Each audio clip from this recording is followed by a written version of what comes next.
Welcome to The Victory Show. Hey, Victors. Welcome to this episode of The Victory Show. If this is your first time joining us, I'm Travis Cody, best-selling author of 16 books. And I've had the privilege of helping hundreds of business consultants, founders, and entrepreneurs write and publish their own best-selling books as well. And in that journey, I've discovered a really fascinating pattern.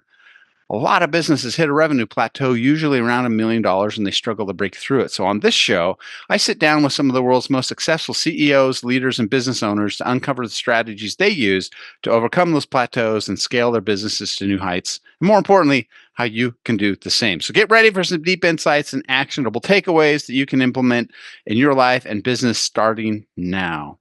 My guest today is someone who's been behind the scenes of more startups, scale-ups, and exits than most people will frankly ever read about. Robert Mancier is the CEO of InFocus Brands portfolio, and he's a serial entrepreneur, branded growth expert, and just an all-around force when it comes to turning ideas into real, sustainable businesses. And here's the crazy thing. He's worked with over 175 international startups.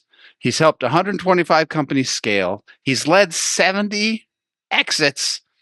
And he's been involved in the commercialization of more than 400 products and services. And that's not even counting the thousands of acceleration and go-to-market campaigns he's been part of over the years. So Robert has this rare ability to combine sharp brand thinking with operational execution, which is why so many founders and investors turn to him when they're ready to move fast and actually get results. So we're going to dig into how he thinks about growth, what it takes to build something that lasts, and the patterns he's seen across hundreds of businesses. So Robert, thank you so much for being here today. I'm excited for our conversation.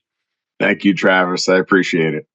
So you have a very specific skill set, and I'm just curious, take me back to the very beginning. What was the very first business that you were involved with? And then let's talk about the journey of how that turned into a platform for you then to eventually work with hundreds and hundreds of companies.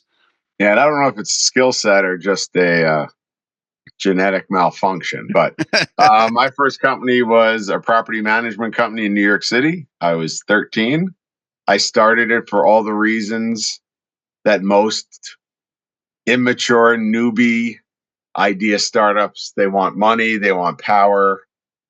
And what I realized very quickly was I loved leading companies and teams because you actually answer to them. And at that age, I answered to them and their parents.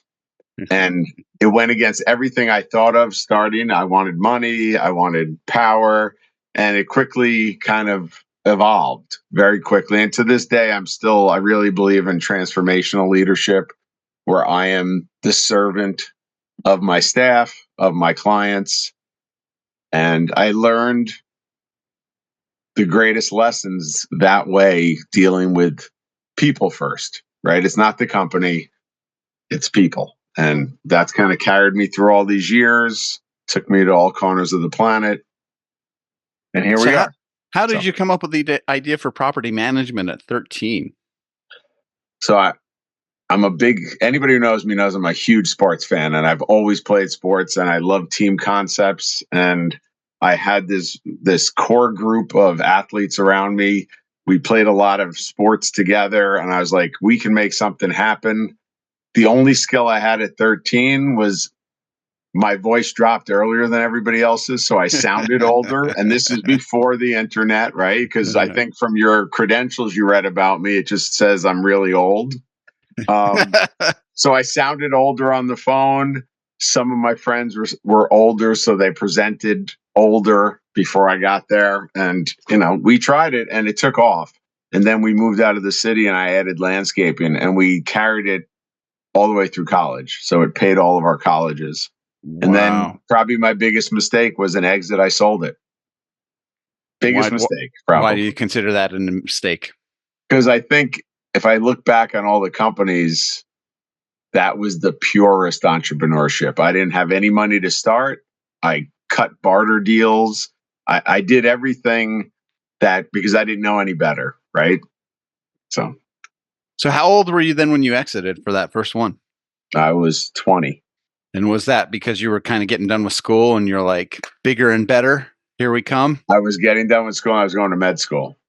So I thought my career was in medicine. So I love how you start a business at 13 and you're running it very successfully and it's paying for schools and you're like, med school is the path for me. I've always loved medicine. To this day, I love medicine. I just hate the business of medicine, which is kind of ironic. That is pretty funny.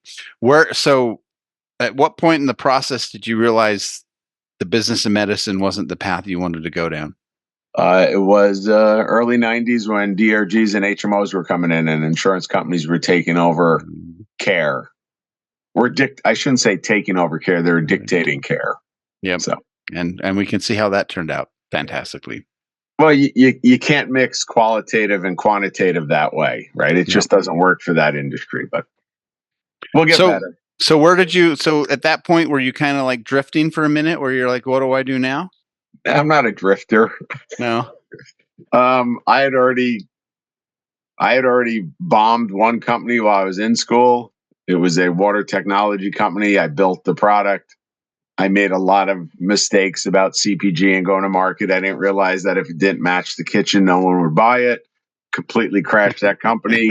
Out of that company, started a film company that I still have to this day. A film studio, an independent film studio. We do documentaries, indies, TV shows. Now we do a lot of branded content. So have the same crew for 30 years. That's the only thing I'm really proud of. Probably the only one on the planet that can say that. So all of your teammates are still running in your businesses? Absolutely. Wow. Okay, so let's talk, because you have a unique experience where, and it's been interesting because this last month or so of talking to people, I've had several people that have started and exited, and I've had a few people that did it one time and then were like, I'm never going to do startup again. They will only acquire after a certain revenue mark, and then they'll scale and sell and exit. So people hire you for startups, and is there a revenue mark where it makes sense for someone to bring someone like you in if they're a startup? Do you work with guys that are bootstrapping it, or do you prefer to have guys that are like, hey, they've raised 100,000, they've got a little bit of cash? Yeah, we don't care. Pre-rev, bootstrap. I like bootstrap. We also have a VC fund. I'm a big fan of getting paid clients first before you ever raise any money. And we can talk for hours about why you shouldn't go to equity too early. It screws up your cap table and your market valuation, and it screws up your future exit. So we won't talk about that today, but it doesn't matter to us. And even going back to my earliest team, I know the power that we do is in the people that we have and develop. So we're always looking for great partners and teammates. If there's great people. Yeah, that's at the end of the day, right? I think if there's been a recurring theme about what makes things most successful, the people has been it. There's been two things. And training them. Yeah. Because you got to develop them. And if you don't, right. The leadership, and then the question I've asked where it's like, what keeps businesses from scaling? I think 90% of the successful people I've talked to said having an owner that refuses to let go. That's only one piece, I think. I think the other part is you have to realize that what got you to this stage that's getting you ready to scale isn't the process that you're going to scale with. Sure. You literally have to iterate and innovate completely. Yep. And I think the biggest problem is people think scale is I'm going to do more of what I'm already doing, but that's not going to work. Yep.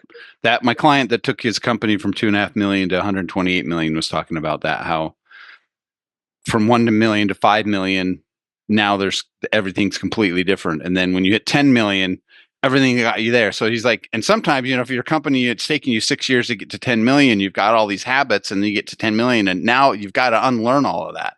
And he said that was also sometimes why companies get stuck, because they don't have the ability to unlearn, because they're like, but that worked to get us to 5 million. He's like, we're going 10 to 50. Well, and usually it comes down to leadership and teams at that point. So, well, and also apathy and complacency. Right. Okay. So let's do a fictional scenario here. I've got a startup.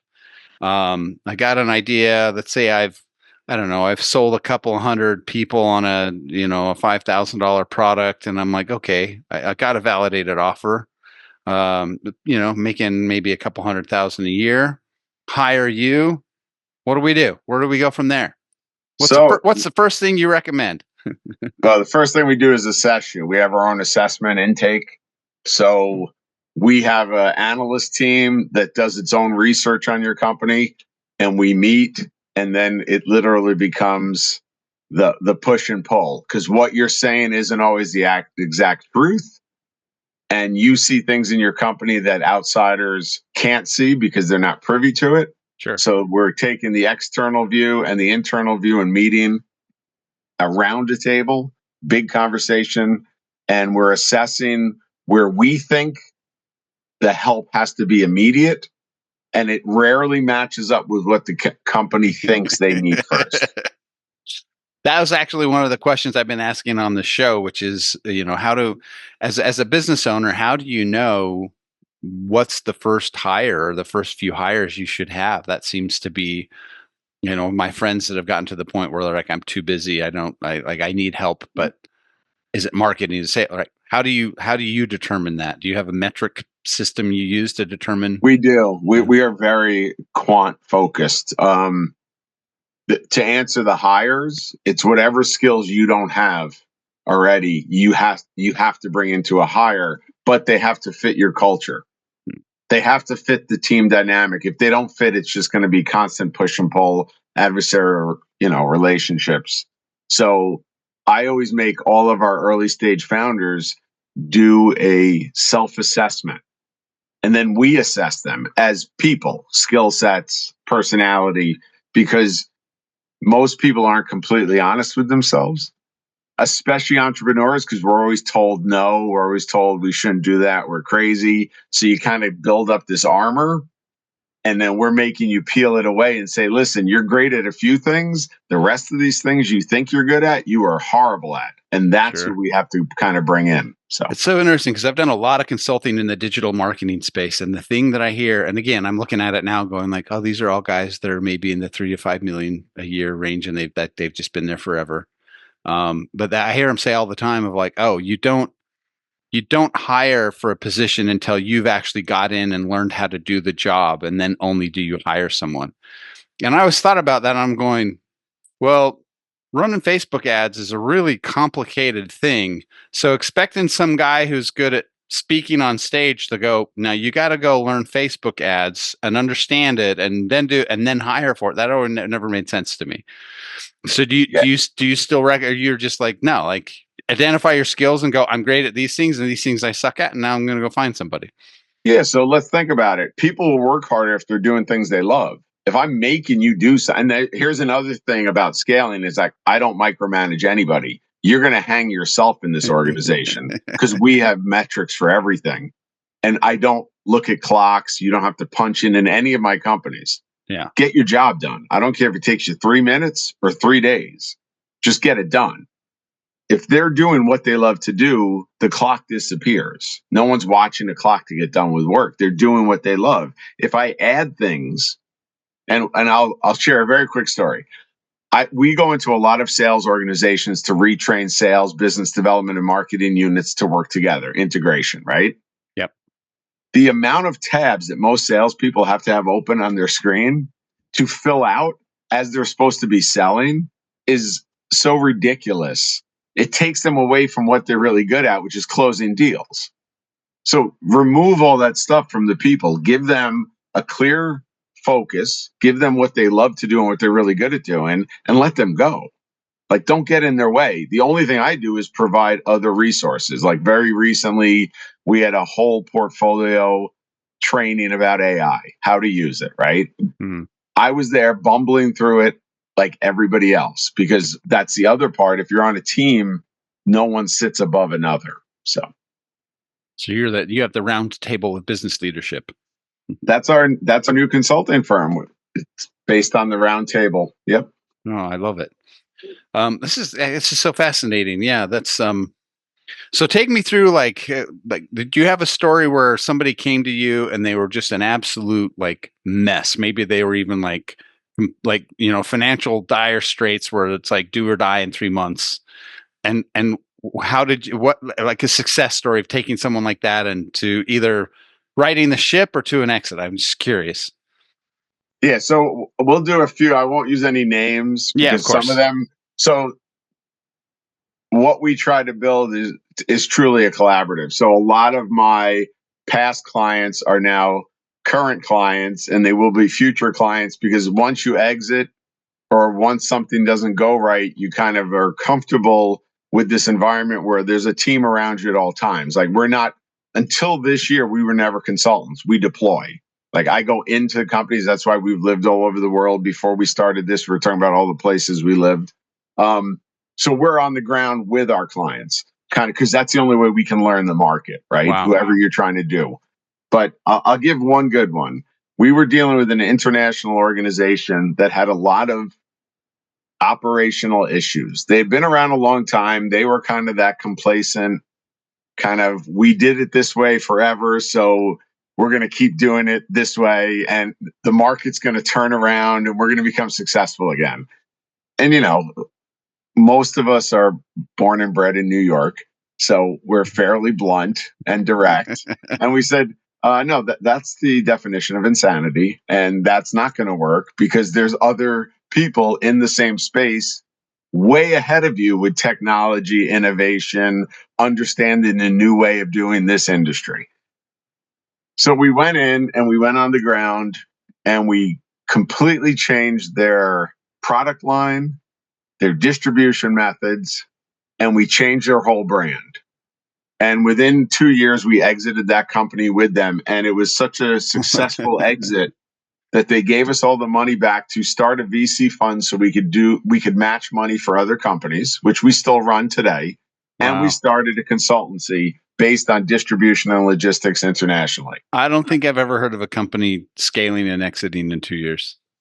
Like, that's remarkable. Listen, they had great people. They were constantly micromanaging. Like you can micromanage to mediocrity, right? If you have great people, and they did, and they were very loyal, like that's another thing we look at. We're like, if this team's really that rock solid, there's got to be gold there. And I mean gold among them. The magic's got to be there. These were wonderful people. The management structure was too heavy at the top, and it just pushed everybody down. So it wasn't that difficult to change. And I give them all credit. They were very open to being coached and changed, which is one of the biggest things we get into and walk away from companies. Like if you're like, we're here to help you. If you're not listening, you can push back, right? And I have a saying, it's on my LinkedIn profile. I don't need to be right. I need to get it right. So if I'm saying something, you can prove that I'm wrong, then go ahead. But if you can't, you should just get out of our way. Yeah. So, wow, I love it. All right, so let's talk a little bit about operational challenges then. So, because this is the world I live in, right? A lot of guys are solopreneurs. Can usually take a company to $500,000, maybe 600,000 or more a year. To get to $1 million, they've generally got to bring on one person. But if they hit $1 million and I'm talking about digital marketing space to be able to do $1 million, right? If you're brick and mortar, you're not going to be able to do it as a solopreneur. I don't think. Maybe I'm wrong, but depends what you're selling. But sure. Yeah. So they get to $1 million. What are the operational challenges they're going to face now? Going from I'm just coming out of solopreneur or small team land, and I know I want to shoot for, let's say, the next big goal for most people is like I made it to $1 million. I want to go to 5. What are going to be the big challenges they face to get over that hump?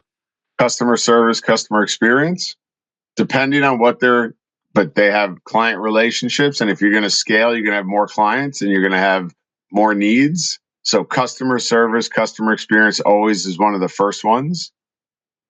That's where I have a real issue with AI being the answer for every business. There are a lot of solopreneurs that should not be using AI because if you had 1,000 leads today, you couldn't do anything with them because you can only service 10 of them. So it makes no sense to me. A lot of times we make them go back to the clients or we go back to the clients to learn what the magic is, why they deal with them, the good, the bad, and the ugly. I always categorize that, the Clint Eastwood movie, the bad and the ugly, to find where we can get more alpha clients, right? We want more of the best clients. We don't want more clients this way. We want more clients this way because that's higher profit margins, high or longer tail retention. And that's the fastest way to start scaling without adding a lot of resources. Once you hit that kind of tipping point, it's either you are thinking about partnerships, collaborations, outsourcing some of the skills. But if you're going to outsource them, you better have detailed SOPs created so that the people are living up to your culture and brand, because people notice disconnect a lot. The only compliment I've ever really been happy with is people telling me I already knew they were on your team by the way they talk. without them knowing. Like, they just knew the way they held themselves. Like, that's a compliment to them, my team. But so, all right. those So is are that where some you're of the saying that pieces like they would have to look at? is that where part of the apathy comes in? If somebody gets to $1 million or trying to get to 5 and they have had shoddy customer service and that kind of drags it through, and as they're going forward, that's one of the things that'll be a downfall for them. Yeah, and also for me, customer service on my front line to learn what the customer's experiencing so I can fix it or add more of it. If it's really good, I want to keep pushing it because that helps my marketing, my sales, my business development. But that kind of feedback loop usually breaks when you as a solopreneur get to 1.5 million, because you're literally just trying to keep up to get the projects out. You don't have time to look up and look around and spend time with your clients. Like, part of our staff requirements is they have to check in with clients, not about business. Like, we want to know what else is going on in their lives, because a company's one aspect of a life. Sure. Right. So, yeah. Wow. Yeah. That's a very humanistic approach. So, okay. Well, we're dealing with humans, right? Regardless of technology. It's wait a minute. My business school didn't have anything about humanity in there. It was all about profit. Neither did medicine. Just saying. Well, that's just true. So let's say we managed to get out of our own way. We hit 5 million. So now what are the operational challenges to go from 5 to 10? How are you going to delegate? And how are you going to hold people accountable without micromanaging them? Because you will drive yourself crazy. And that's all the early foundational SOPs changing. That's probably bringing in some technology. And I'm not a tech heavy stack person. Sure. Like, bring in the technology that you need and you're going to use. People buy technology and they don't use it because it's there. Salesforce, and I'm not picking on Salesforce, but Salesforce is one of those where people do not use all the wonderful features in it. They use one or two things. Yeah. Well, if you're not going to use the rest of it and you're not going to spend time to train your people to use the rest of it, then find something else that works for your business. I think this one size fits all or one solution fits all is very silly. Yeah. And it's usually a waste of resources. Sure. So obviously team and team building and transformational leadership. So how would someone like, let's say me, as I'm the CEO of my own company, I'm getting to that point now where I've got to do that. How do you train, when you partner with somebody, how do you train the management and the leaders to be able to step into that? Well, first we listen and observe. So if we're coming into a new company, we can never wear the expert label. You're the expert, your company. You should be the expert. The things you don't know, we're going to learn together.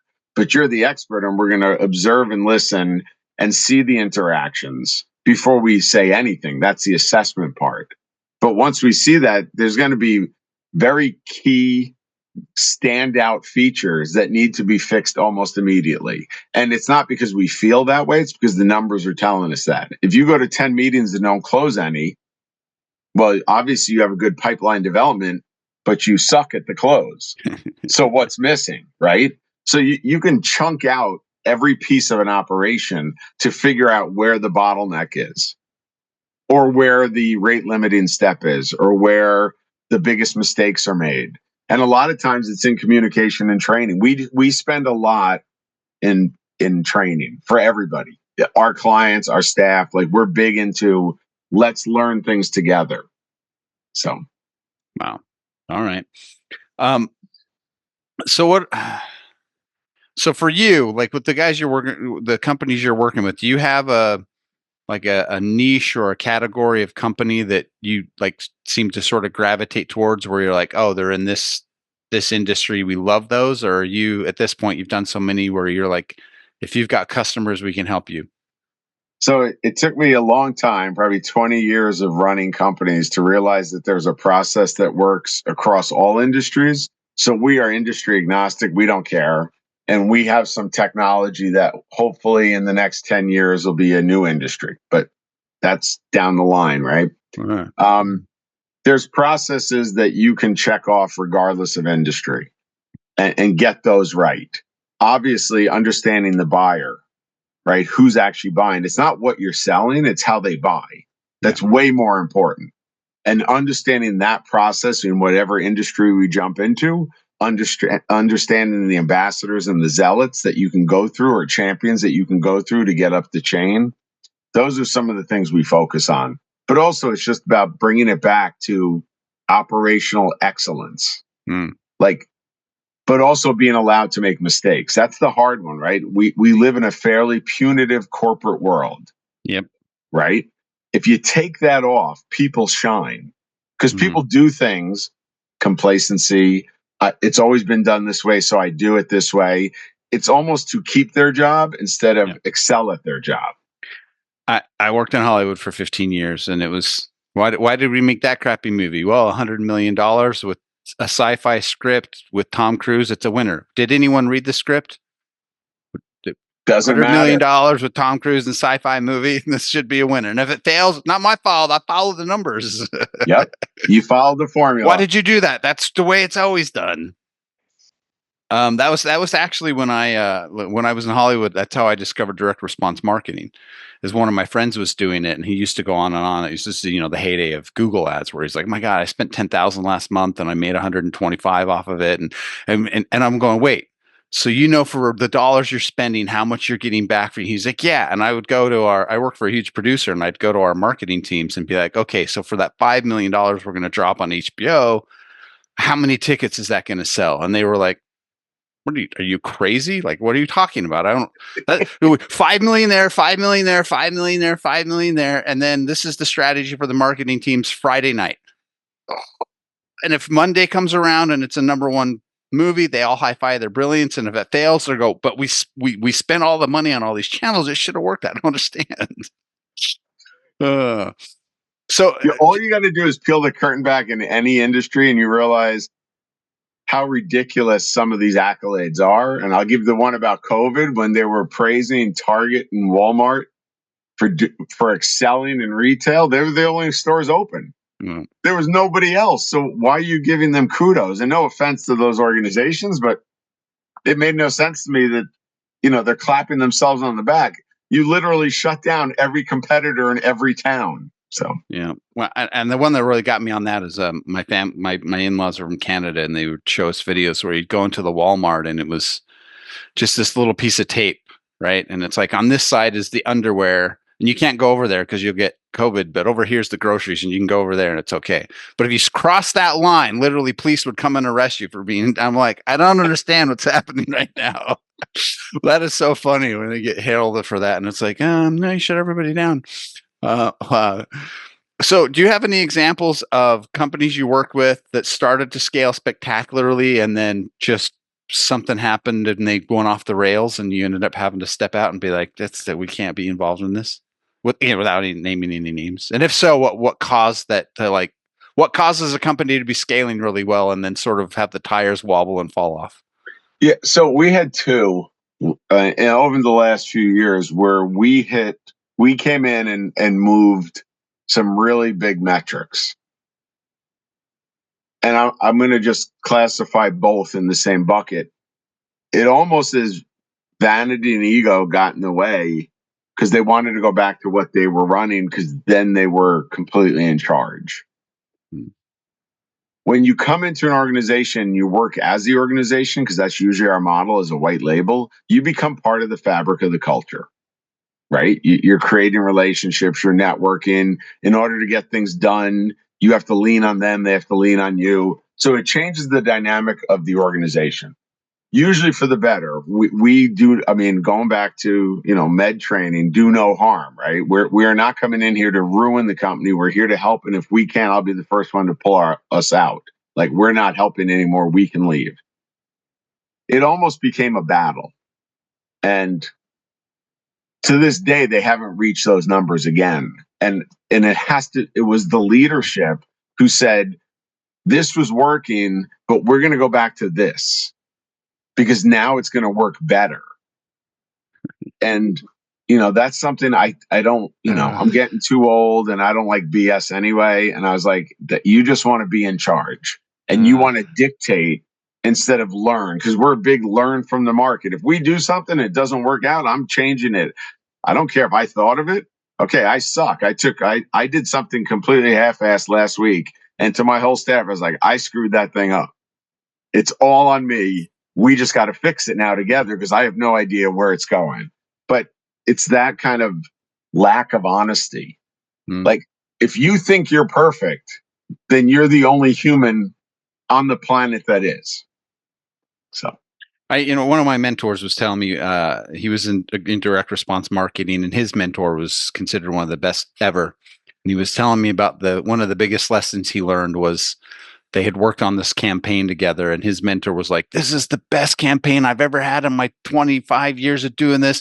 This thing's going to crush it. We're going to make the riches of Everest. And the whole team's excited. And because they're like, he's like, I've been working with for 3 years. He's never talked like that before. So we're like, this is it. And then the campaign goes out a week later. They get all the metrics. And it was just a disaster. It was like one of the worst things I've ever had. And then the team's like scared to bring him the numbers, right? Because they're like, what's going to happen? And he's like, he looks at the numbers and he sits there for a minute and he's like, and then he just wads up the paper and throws it in the trash. And he's like, okay, what's the next? And he's like, they were all thinking like they were like depressed and they're like, we did all this work and it didn't work. And he was like, well, scrap. Sometimes it works. Sometimes I thought it was a winner, but the audience said no. And the audience is the only one that matters. Yep. So clearly, Mark, you've launched a lot of products. Are there sort of marketing fundamentals that apply to any business to increases your chances of success? Yeah, get the real voice of the customer. And how do you do we that? just had a big battle with an institution that was using general aggregated information about their customer segment, was not specific to the geography and the service they were selling. It was literally like national census stuff. And we're like, that is the most inane use of information I've ever seen, because that's not who you're selling to. So true voice of customer isn't always easy because you have to build a relationship to the customer. And I have a client right now in the Ukraine doing this with all that other stuff going on. Wow. Right? There's a lot of other things going on in their lives, but he is still trying to figure out what he drives for the customers and why the customers rely on him. So I think for anybody, if you get the voice of the customer, meaning the phrases, the jargon that they use about your product or service, and then you start using that, you're going to attract more of them if they're your best clients. Don't use the phrases that your worst clients are using because you don't want them. Use the phrases and the jargon of your best clients and what they say about you and what they say about the service. That's an easy way of creating the tribe of alpha customers. Wow, I love it. All right, so the name of your company is InFocus Brands. How does branding completely misnamed? Well, yeah, where did that come from? It just ever since I was very young, people always said I was very focused. So most of my direct companies have focus in there somewhere, just as an homage to somebody that gave me guidance that didn't even know they were giving me guidance. But InFocus Brands was completely misnamed because a brand to me is not a logo. Sure. A brand is a system built to the team I'm working with. So InFocus Brands builds branded systems for the companies we're working with. So everything for us is a process and a system. That is the most unique definition of branding I've ever heard. And the stupidest, when I first started, because everybody was calling me saying I need a logo. And I'm like, I don't do effing logos. I don't know what you're talking about. So, that's the other thing. When people think they want to be the prime mover or first mover in an industry, you better spend a lot of time educating about what you're talking about because nobody knows and nobody really cares. It took me a long time to make that stick for why people reach out to us. So. Yeah, that is amazing. Yeah, right now, especially on LinkedIn, the personal brand is like the big thing. You're going to need a personal brand, and I'm like, what does that even mean? What is personal brand? Oprah. And I was like, be true to Oprah had yourself. a personal brand because she had a TV show. I was like, I don't. So that's funny. All Personal right. So, branding, just be authentic and real. There's right. your personal brand, That's fun. whatever that is. I've been telling people that for the last 3 years. And one of the arguments I made, I'm like, love him or hate him. One of the reasons Trump resonates is because he's authentic. Yep. You see videos from him 85 from 1985, and you go, man, that guy's a narcissistic a-hole. And then you see the press release yesterday, and you're like, narcissistic damn. I'm like, this guy's the same. He's been the same for 40 years. I know what I'm getting. Yeah, and listen, every there's no brand that everybody loves. Sure. Right? You have haters. You have to have that emotional trigger, either love or hate. You have to have it to be successful. I had a client who was a pastor one time, and his side business was like kind of down, and we were chatting, and he's like, "Oh, I know what it is, Travis." He's like, "I haven't been controversial in a couple of weeks," and so then he went home and wrote this email that was like really controversial, and then everybody's like, "Whoa," on this channel, and then his sales went up, and I was like, "This was from a pastor. A pastor figured that out." I'm shocked he did that, but. It's the pastor who had a marketing brain. Nice. So let's say somebody's listening to this episode and everything you're saying is resonating with them, and they're like, "Oh my gosh, where has InFocus Brands been my whole life?" How do they reach out to you? How do they get involved in your world? So the easiest way is to find us on LinkedIn, because 7 years ago I took down all our websites. And our business shot up 400 or 500% a year for one reason, that we're white label. We work for the client in the client's name. They don't know we're there. Wow. It made no sense to have a website. Nobody was ever finding us. I was spending a lot of money on websites that weren't doing anything. And then we started sucking at keeping up, updating the website. So I was like, I'm going to take them down. I had a lot of pushback from my own staff, my investors, my board. I was like, I'll take the hit if I'm wrong. But to this day, I get to brag about it at every board meeting. So, but we do have a new website coming out with our new consulting firm. So, well, see, that's the side business, so you can get away with it. Nice. All right. I always like to end every conversation with three personal questions. So, if you could go back in time and give your younger self one piece of advice, what would it be and why? Wow. Do more. Don't sell the first business. No. Just do more. Take more risks. That's funny, because I'm looking at it going, 70 exits, and you're like, I could have done more. Most people are still working on exit number one. I think also to remove, like, now the ego's gone.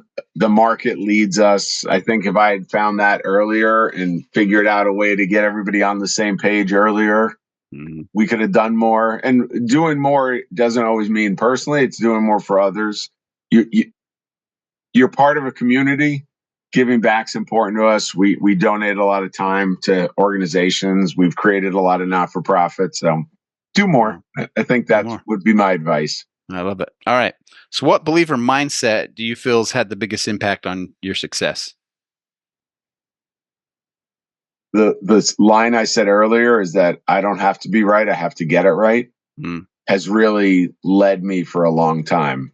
And it's permeated all the companies, because I have other people like that too around me, which I'm really fortunate to have great people around me. That's a really good title for your next book. You don't have to get it right. You don't have to be right, but you have to get it right.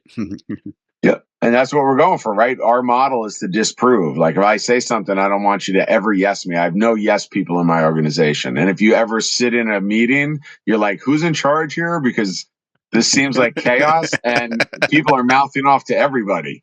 But it's the disprove model. Like, if I say something, I don't want somebody to say, hey, Bob, you're right. I want them to shoot holes in it. So I love it. All right. Final questions. What's the best investment you've ever made in yourself? Wow. My avid reading. I'm an avid reader. To this day, I read a lot of books each week. I think that's the only thing I would say was an investment in myself. Yeah. That's what Warren Buffett said, right? If he had a superpower, it'd be speed reading. And he already admits to reading 8 or 9 hours a day. So, oh wow, yeah, I don't get that. Do comic books count? Right. Well, Robert, this has been a fantastic conversation. Thank you so much for being here. I love it. Listeners, if you have a business and you're wanting to scale, LinkedIn, InFocus Brands, do it. Thank you, Travis. Always a pleasure.